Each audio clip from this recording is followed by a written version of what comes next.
Have you ever noticed something strange? The moment you question the system, people become uncomfortable. Not because you've provided answers, but because you've asked questions. Questions like, who decides what our children are taught? Who determines what is considered truth? Who decides which ideas are acceptable and which ideas are dangerous? Because if we're being honest, most of us simply inherit our beliefs from our parents, from schools, from television, from governments, from institutions. And rarely do we stop to ask, why? Now, before you misunderstand me, I'm not suggesting that everything is evil, or that every institution is corrupt. But I am suggesting something far more dangerous. That blind trust can be just as harmful as blind fear. Because somewhere along the way, many people surrendered the responsibility to think for themselves.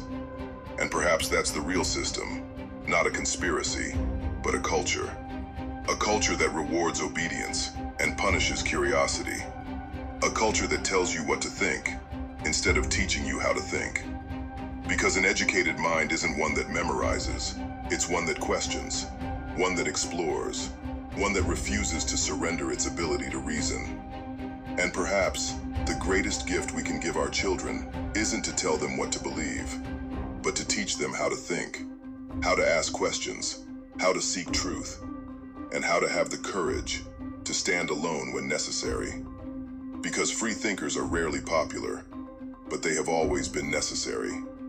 Question everything, even me, especially me, because truth has never been afraid of questions.